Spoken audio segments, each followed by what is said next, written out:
Bonjour à tous. Je vais vous présenter déjà le périmètre du bassin versant. Donc le Tarn amont, c'est un bassin versant qui est situé à l'extrême est du bassin, du district hydrographique Adour-Garonne. On est un territoire qui est constitué par 88 communes. Ça représente 9 communautés de communes, 3 départements, une région. Le territoire en superficie, c'est à peu près 2600 km² de bassin versant pour une population de 45 000 habitants, dont la majorité se situe dans la ville de Millau ou ses alentours, à peu près 23 000 habitants à Millau. En termes d'hydrographie, on va avoir 1900 km de linéaire de cours d'eau, donc petits chevelus et secteurs de gorge, avec 124 km pour le Tarn. Le Tarn, donc c'est la rivière principale. Donc vous connaissez certainement les gorges du Tarn, et puisque c'est un site assez touristique. Et donc, il est alimenté par différents affluents, le Tarnon, la Jonque, la Dourbie. Pour les pêcheurs, il y en a beaucoup qui connaissent la Dourbie, le Lumançonnesque, le Cernon et la Muse. En termes de géologie, donc on a vraiment deux géologies bien distinctes. Les têtes de bassin plutôt cristallines, avec du coup un réseau hydrographique dense, avec de nombreux petits ruisseaux. Et les 2 tiers du territoire sont couverts par des causses, donc c'est des plateaux calcaires avec un réseau souterrain important, ce qu'on appelle le karst, avec donc des réserves d'eau qui vont réalimenter pratiquement à 80% en été le débit de la rivière. Le débit moyen mensuel du Tarn ou module, du Tarn à Millau, c'est environ 44 mètres cubes par seconde. Et sur ce territoire, en fait, les activités économiques principales, ça va être l'agriculture avec beaucoup d'élevage, avec notamment on a Roquefort sur le secteur, pas mal d'entreprises qui produisent des produits laitiers. Et pour une grande partie aussi dans les activités économiques, le tourisme. Au niveau du syndicat, donc syndicat de bassin versant, donc on a également la compétence gestion des milieux aquatiques et prévention des inondations. Également ce qu'on appelle la GEMAPI complémentaire, donc c'est tout ce qui concerne l'animation du SAGE, du contrat de rivière, et également de la coordination autour des activités sportives et de loisirs liés à l'eau. Le fonctionnement du syndicat est basé sur un principe de solidarité financière amont-aval et urbain-rural entre les 9 EPCI qui sont membres du syndicat. Le fonctionnement, donc, c'est un comité syndical qui est constitué de 23 délégués titulaires. Et pour mettre en œuvre les différentes actions et outils de gestion de l'eau, on a 7 agents, une personne sur l'administratif et 6 agents pour la partie plus technique et animation. Donc on va travailler sur autant la fonctionnalité des milieux naturels, la prévention des inondations à travers un PAPI, on a un programme pluriannuel de gestion aussi des cours d'eau, la conciliation des usages de loisirs liés à l'eau, et tout ce qui concerne aussi les thématiques quantité-qualité de l'eau, en partenariat avec les collectivités qui ont cette compétence pour la gestion de l'eau potable, et la sensibilisation et la concertation qui en fait est transversale à toutes les thématiques. Alors sur le bassin versant, comme je vous disais, le tourisme c'est une des activités économiques phares. On a environ sur le bassin versant 32% des gens qui viennent les visiteurs viennent principalement à 32% pour les activités de pleine nature, dont les activités liées à l'eau. Ça c'est des données de 2018 et on a également des chiffres qui datent de 2021, Fluvision Orange qui comptabilisait environ 1 million de nuitées en 2021. Donc un secteur très, très visité. Donc les activités vraiment spécifiques pleine nature liées à l'eau, on va être sur toutes sortes d'activités, donc pas que baignade, canoë, canyoning, paddle, enfin voilà, et puis tout ce qu'on peut inventer. Même il peut y avoir aussi du rafting quand on a des périodes de haut débit. Au niveau de la baignade, on a 43 sites de baignade qui sont recensés, qui sont déclarés par les communes. Parmi ces 43 sites, il y en a 3 qui sont surveillés par des surveillants de baignade. Et ces 43 sites disposent d'un profil de baignade et un contrôle sanitaire sur tout ce qui est bactériaux. Donc 5 mesures au niveau de ces sites durant la période estivale qui va du 1er juillet au 31 août. On a réalisé en fait sur le territoire, suite aux sécheresses de 2022, il y a eu un peu des conflits d'usage et on a engagé une mission de médiation et de dialogue territorial pour essayer de comprendre un peu comment fonctionnaient les activités de loisirs liés à l'eau, voir un peu l'impact qu'elle pouvait avoir sur le milieu. Et on a donc eu l'occasion de faire, avec un bureau d'études qui nous accompagnait, des cartes qui ont dressé un peu l'image du territoire en termes de fréquentation. Et on a pu constater que on n'avait pas de chiffres en fait jusqu'à maintenant sur l'activité baignade. Donc on a 43 sites, mais en réalité la baignade elle est en continu en été par certaines périodes sur l'ensemble des linéaires. Et on a des pics à 6000 baigneurs par jour en période dite de haute intensité, donc c'est-à-dire c'est une quinzaine ou une vingtaine de jours dans l'été où on peut avoir des journées où on a ces 6000 baigneurs sur les différents sites sauvages ou déclarés. Du coup, si on en vient à la thématique du jour, quel risque toxique associé à la présence de ces biofilms dans la pratique des activités. Donc, j'ai remis la petite équation aléa, enjeu et risque. Donc, notre aléa, c'est bien le fait qu'on ait des cyanobactéries qui prolifèrent sur le territoire et surtout qu'elles produisent potentiellement des toxines, l'anatoxine, et qu'on a des fortes concentrations, comme on a pu le voir dans les autres présentations, à certaines périodes, notamment fin d'été, donc pour nous la période la plus fréquentée. Et cet aléa, donc c'est un aléa, c'est tout phénomène qui va avoir un impact souvent négatif sur un enjeu. Et nous, l'enjeu, ça va être l'enjeu humain, les pratiquants. Et le problème qu'on a, c'est qu'on a une forte variabilité dans le temps et dans l'espace, enfin, j'en reparlerai dans une diapo suivante, qui ne permet pas pour l'instant de prédire le risque toxique. Du coup, par rapport à nos enjeux de santé publique, on va avoir une attention particulière autour des personnes plus sensibles, donc les jeunes enfants et puis les animaux domestiques, puisque chez nous, vous verrez, je vais vous faire un historique, c'est de là qu'est partie, il y a eu des mortalités de chiens, c'est de là qu'est partie toute la réflexion autour des cyanos. Et donc, pour rappel, c'est bien le risque d'intoxication, il vient bien par l'ingestion des biofilms et pas par la consommation de l'eau. Il n'y a pas de toxines qu'on retrouve dans l'eau. Alors on se pose du coup, une fois qu'on a fait ce bilan aléa, enjeux et risques, quelle adaptation on peut avoir derrière.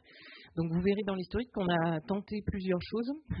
On n'a pas pensé à éliminer les cyanobactéries, il y a les questions ont été posées, essayer de faire disparaître les zones propices à leur développement, faire des suivis, voilà. Puis petit à petit, les choses se sont mises en ordre et on en est arrivé à plutôt essayer de vivre avec le risque lié aux cyanobactéries. Donc, pour rappel, très rapidement, quel aléa donc sur le bassin versant en amont, c'est des cyanobactéries benthiques. Donc des biofilms, alors soit donc effectivement la forme fixée, le biofilm en bon état encore sur son galet, et puis la forme sur la photo en bas à droite, la forme dégradée, le biofilm s'est décroché, a formé un floc et qui peut circuler dans le cours d'eau. Des caractéristiques qui sont importantes, c'est que visuellement, on peut les reconnaître avec un aspect qu'on va retrouver, le toucher bulleux, des couleurs brun foncé, noir, vert bouteille, et qui permettent, voilà, l'odeur aussi, l'odeur de cave humide, qui peuvent permettre de reconnaître assez facilement ces biofilms.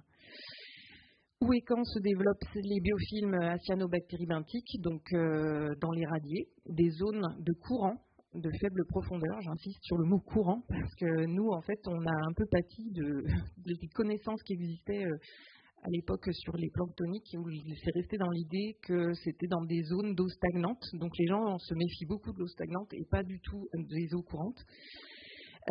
Donc des vitesses de courant, on l'a dit, je ne vais pas tout répéter, vitesse faible de courant, et le facteur principal, les facteurs principaux qui vont favoriser le développement, ça va être la vitesse du courant, la température, sachant que on retrouve, nous, les cyanos toute l'année présentes sur notre bassin versant. À tous les mois de l'année, on peut les retrouver. Par exemple, on en voit dans des résurgences où je pense que l'eau, du coup, est plus froide que 17 degrés, mais elle reste à une température constante, et ce qui fait qu'elles vont se maintenir là, même en période hivernale. On a eu la chance d'avoir sur notre bassin versant une étude Sibérie, dont je reparlerai après, qui nous a permis d'avoir tous ces éléments de connaissance sur les conditions de leur développement, et également qui a mis en évidence, donc c'est ce qu'on voit sur la photo en bas à gauche. En fait, il y a un peu comme dans la forêt, un étagement en fait des différents êtres vivants dans le cours d'eau. Donc on va avoir les algues vertes en bordure, c'est la petite flèche verte.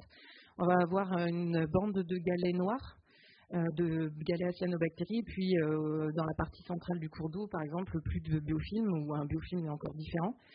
Et en fait, au cours de l'été, ça va évoluer en fonction des débits, de la hauteur d'eau. Et du coup, on va avoir, par exemple, un déplacement de cette bande de galets, où cette bande de galets va finir par être recouverte, elle va être recouverte par d'autres organismes, des algues filamenteuses vertes, par exemple. Donc, on va avoir une évolution comme ça dans le temps et dans l'espace du développement des cyanos. Également, si on compare 2 années, donc là, c'était un peu difficile à voir sur la photo, mais c'est pour ça que c'est entouré en rouge. Il y avait des bandes de galets noirs dans le cours d'eau qui étaient assez visibles. Et en fait, quand on revient, donc 2013, elles étaient présentes. 2014, même endroit, même conditions, même période, plus du tout de cyanos. Donc c'est des phénomènes on n'a pas encore d'éléments qui nous permettent d'expliquer ça, mais en tout cas, voilà, ça montre la grande difficulté pour nous en tant que gestionnaires de prévoir à l'avance ce qui va se passer. Et de prédire les choses voilà, dans le temps. Du coup, sur cette thématique, je vais essayer de vous montrer à travers l'historique un peu le cheminement de notre pensée et de nos questionnements au cours des années, et qui ont fait évoluer notre manière de prendre en compte le risque. Donc, dans les années 2000, vous voyez, il y a eu de très nombreux cas de décès de chiens qui ont alarmé beaucoup les personnes sur le territoire. Ça faisait les gros titres de la presse avec, tout à l'heure on parlait de baignade en eau trouble, c'était typiquement le type de titre qu'on retrouvait, donc baignade en eau trouble, les algues tueuses du Tarn, les chiens meurent, enfin voilà, bon, c'était toujours très positif. Et donc il y a eu des groupes de travail qui ont été mis en place pour justement voir ce qu'on pouvait faire. Donc déjà savoir qui était responsable de ces mortalités de chiens. On avait compris que c'était des cyanos. Et le parallèle a été fait plutôt avec les planctoniques. On a travaillé à l'époque, moi j'étais pas encore là, mais en tout cas il y a eu un gros travail sur tout ce qui était assainissement, avec pour objectif donc réhabiliter les stations d'épuration et faire vraiment avoir un impact sur l'abaissement du phosphore.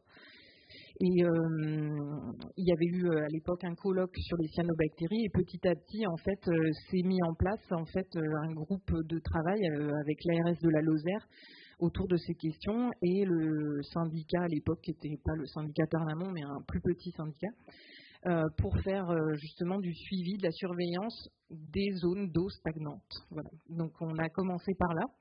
On ne savait pas trop ce qu'on cherchait à l'époque. On regardait les algues, on faisait un peu comme on pouvait. Et l'idée, c'était l'adaptation, c'était le jour où il y a un gros problème, on ira boucher les trous, les mares où il y a les algues qui sont en train de se développer. Heureusement, on n'a jamais fait ça, parce que je ne vous dis pas l'impact environnemental. Et aussi, autre méthode qu'on avait testée à l'époque, c'était d'interdire le cours d'eau aux chiens. Donc il y avait des messages partout, les chiens sont interdits au bord de la rivière, sauf qu'en fait les gens ils croyaient que c'était pas du tout par rapport à la sécurité du chien, mais plutôt par rapport à la salubrité des lieux quand on se baigne et qu'il y a des chiens. En 2012, on a mis en place un protocole, donc c'est l'ARS de la Lozère qui a piloté ça. Ce protocole, en fait, ça a été un moment un peu tendu parce qu'il a fallu faire comprendre aux élus qu'il valait mieux avoir une communication directement auprès des acteurs et des gens, la population touristique, plutôt qu'avoir des gros titres dans la presse. Et donc de là est parti un vrai protocole bien rédigé noir sur blanc. Et l'étude Sibérie, donc c'est l'étude cyanobactéries benthiques toxiques en rivière qui a permis la caractérisation des conditions de développement, donc qui a été menée par Jean-François Humbert et Catherine Kibillier, donc de l'Institut, Monsieur Humbert de l'Institut d'écologie et des sciences de l'environnement et Madame Kibillier du MNHN à Paris. Et c'est de là, en fait, on a modifié vraiment notre protocole à partir de là. Et on a basé toutes nos observations là-dessus. Il a été étendu ensuite à nos autres départements, puisqu'en fait, une fois qu'on savait ce qu'on cherchait, on a trouvé des cyanobactéries partout sur notre territoire. Dans tous les cours d'eau, même en tête de bassin, dans des endroits où il n'y a aucune activité, il n'y a pas de pollution, il n'y a rien. L'instruction ministérielle est arrivée en 2021 et on a adapté également notre protocole à ce moment-là. Puisque l'instruction portait sur les planctoniques et les benthiques et il y avait à l'intérieur de l'instruction la possibilité de conserver un protocole existant qui avait fait ses preuves.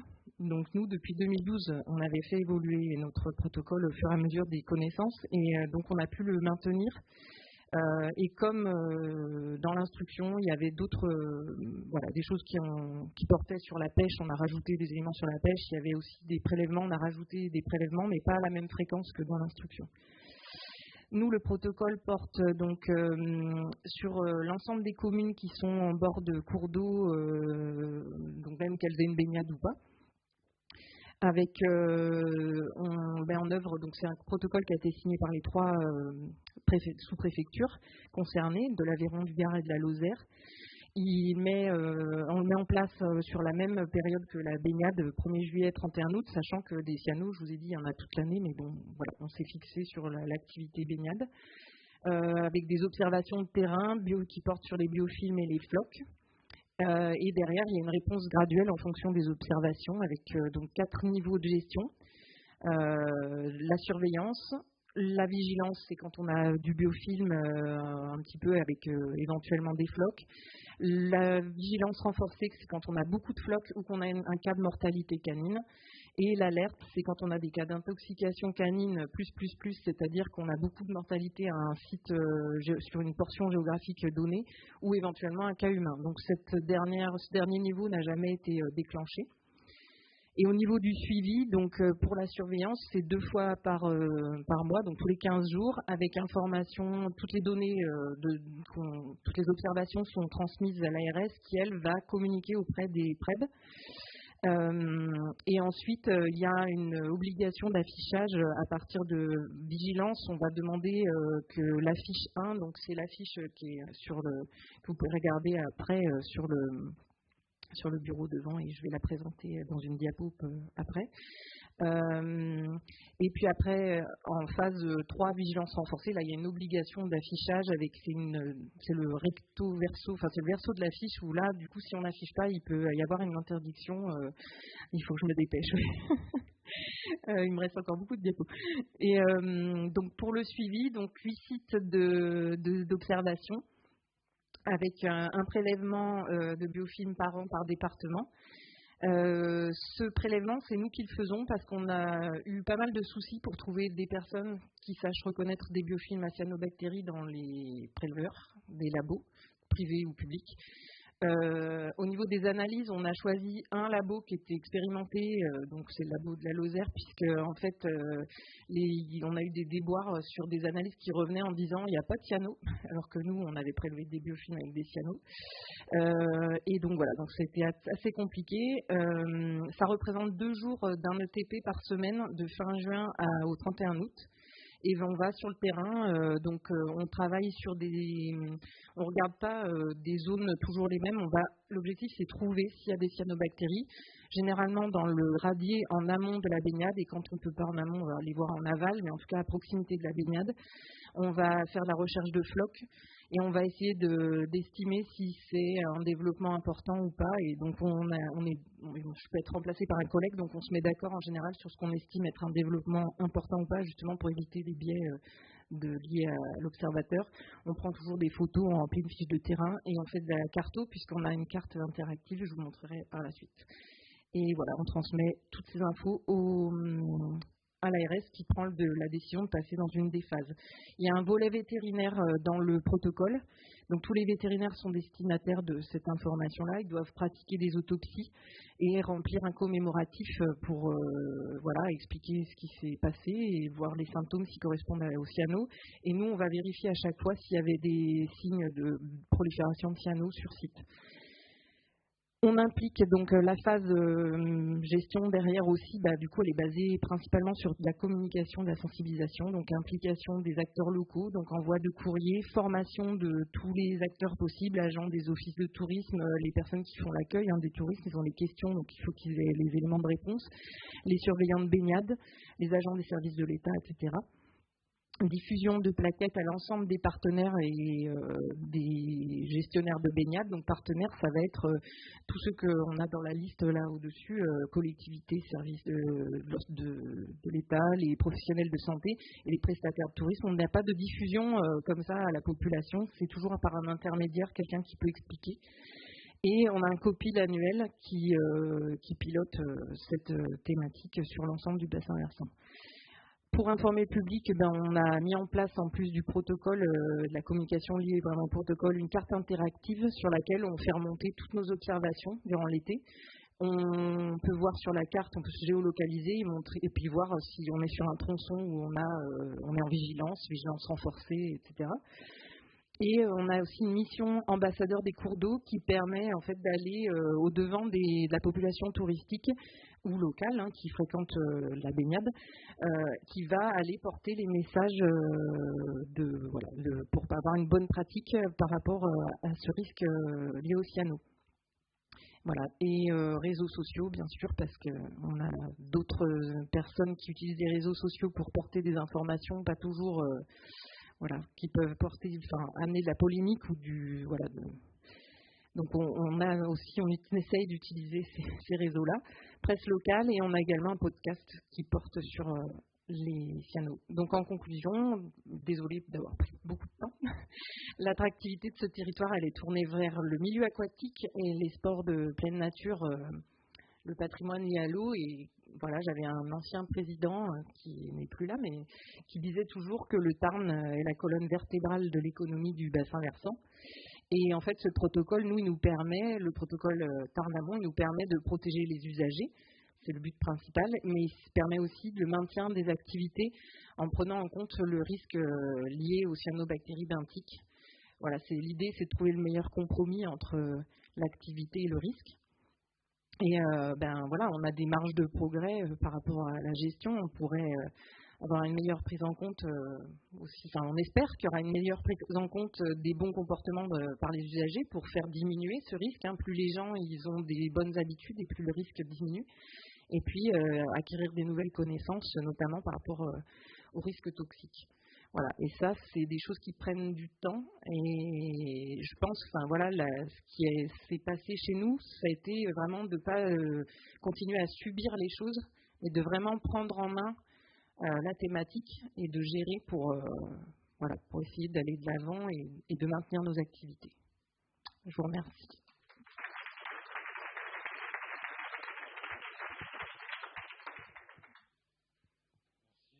l'air pas mal de questions. Pas toutes les prendre. J'ai pris beaucoup de temps déjà. Merci pour votre présentation, Ronel Biret de l'ANSES. Vous avez présenté une carte interactive qui montrait un petit peu le niveau de risque. Est-ce que vous avez regardé comment évoluait le classement en fonction du courant et est-ce qu'une zone classée orange impactait la suivante qui était jaune? Puis, est-ce qu'il y avait un décalage dans le temps qu'on pouvait prédire? Il y a un décalage dans le temps par rapport aux conditions météo chaque année. Donc, on va avoir un peu chaque année un peu la même succession d'événements en fait, mais qui vont être décalés dans le temps en fonction de si on est parti sur une année pluvieuse dès le mois de juin ou si au contraire c'était déjà sec, on va avoir les cyanos très tôt. Et après, on n'a pas forcément d'impact d'une zone par rapport à une autre, mais par contre, chaque année, les mêmes zones vont réagir un peu de la même façon. C'est-à-dire que je sais très bien qu'il y a un site en particulier que je suis, à partir d'un moment, j'aurai plus de cyano. Et tous les ans, il va réagir comme ça. Pareil, j'ai des sites qui sont en amont, où je sais que j'aurai très tôt des gros biofilms bien noirs. Et c'est pareil aussi, j'ai constaté que on a des couleurs de cyanobactéries. Donc, par exemple, sur la Dourbie, j'ai un site à Massebio. Les cyanos sont toujours grisâtres. C'est toujours la même tête. Et puis, après, sur d'autres sites, elles sont toujours très noires. Enfin, voilà, on retrouve des similitudes comme ça, mais pas d'effet d'un site à l'autre d'amont en aval, par exemple. Oui, bonjour. Moi, je n'ai pas assisté à tout. J'ai été le matin dans le train, donc j'ai vu une partie en distanciel. Je voulais savoir, est-ce que vous présentez une très belle étude sur la gestion des risques, mais je n'ai pas entendu ce matin du tout la gestion soit curative, soit préventive de ces cyanobactéries benthiques par rapport à ce qu'on entend dans le planctonique. Dans le benthique, est-ce que, à part peut-être les lâchers, mais finalement les lâchers n'ont pas l'air d'avoir un impact sur les cyanobactéries benthiques, est-ce que c'est quelque chose que vous considérez? J'ai même pas entendu le mot nutriment. Non, je ne l'ai pas prononcé. Non, mais pas vous, mais depuis la matinée, je me suis dit... Il y a un peu une raison. Oui, pas de nutriments et... Ah oui, mais pas énormément, je pense. Mais... En fait, l'étude Sibérie, elle a mis en avant, chez nous en tout cas, enfin après, il faudrait tester peut-être ailleurs, mais en tout cas que le facteur nutriment n'était pas en fait déterminant dans la prolifération des biofilms, en tout cas chez nous. Et comme je vous disais, nous on voit des biofilms se développer vraiment en tête de bassin, quasiment aux sources. Et sur des places, il y en a autant qu'à d'autres endroits plus bas dans le bassin. Donc c'est pas lié du tout aux nutriments. Après, certainement qu'elles sont plus compétitives. Enfin, l'hypothèse, c'est qu'elles soient plus compétitives pour capter le phosphore dans le milieu que d'autres algues. Et du coup, elles prennent la place des autres. Je vous laisse compléter. Oui, il y a l'exemple peut-être de la Nouvelle-Zélande. Oui, tout à fait. En fait, ça a été mené en partenariat avec la Nouvelle-Zélande, cette étude.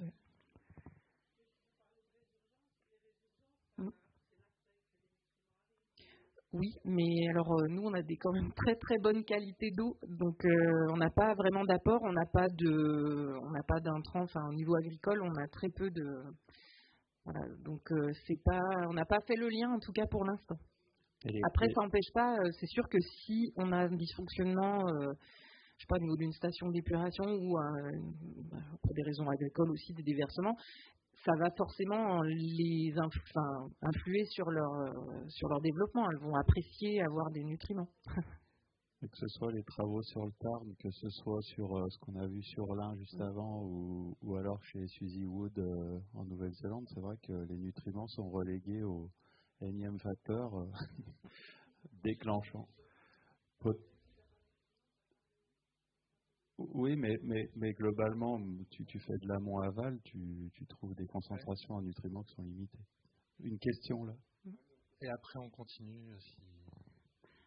Merci pour cette présentation qui assume le problème que posent ces cyanobactéries benthiques. J'avais une question sur l'accueil en fait et la réception finalement par les usagers de ce choix que vous avez eues, et je ne sais pas si vous avez mené des études un peu pour voir en quoi le comportement, les pratiques, mais également les connaissances que peuvent avoir les estimants, les pratiquants du Tarn, enfin de ce territoire, ont évolué. Comment ça a été aussi reçu localement. Donc ça, je ne sais pas quels sont un peu vos retours. Et puis je me posais la question, vous avez évoqué Jean-François et Catherine.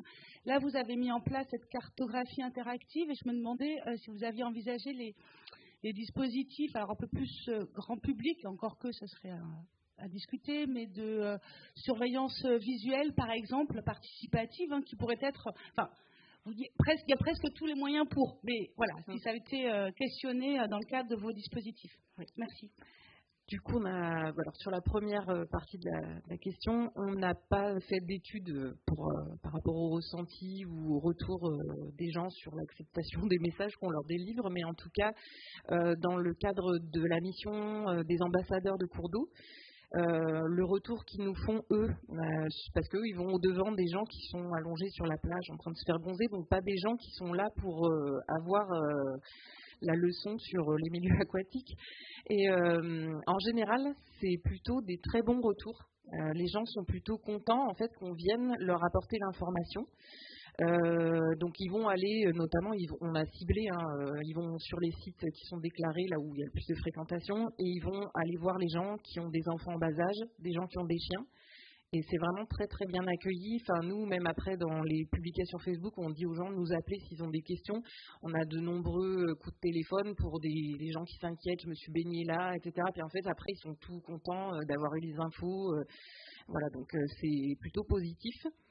Et puis sur le suivi participatif, on s'est posé la question. J'ai échangé avec des collègues d'autres bassins qui le mènent déjà. Pour l'instant, c'est en stand-by, mais ouais, l'idée nous a effleuré déjà. Ouais. Une toute dernière question. J'ai choisi sur le même thème. Cette fois, c'est quelqu'un qui demande si vous avez eu des réclamations des propriétaires de chiens ou plaintes ou recherche de responsabilité de l'ARS, oui. de la commune, des syndicats, etc. Bien sûr, oui. On a eu un cas en 2023.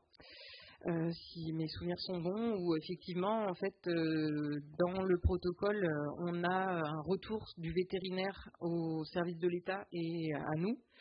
Ce retour ne s'est pas fait, en tout cas, il n'y a pas eu le temps qu'il se passe, puisqu'il y avait déjà une publication sur les réseaux sociaux avant même qu'on soit informé du cas du chien intoxiqué. Et en fait, les propriétaires, c'est de là qu'est parti nos problèmes avec Cyanobactéries alertes et compagnie. Et en fait, voilà, on a été accusé de différentes choses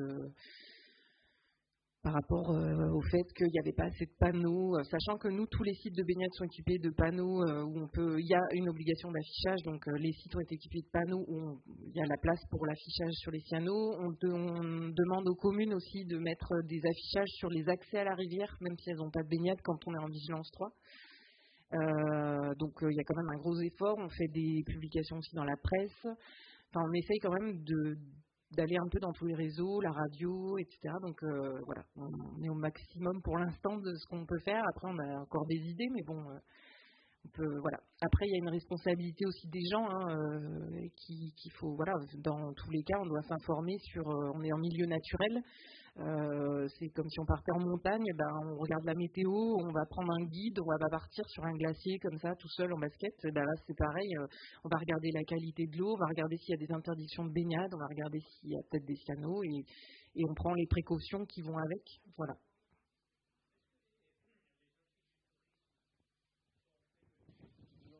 En distanciel, ils vous entendent pas de toute façon.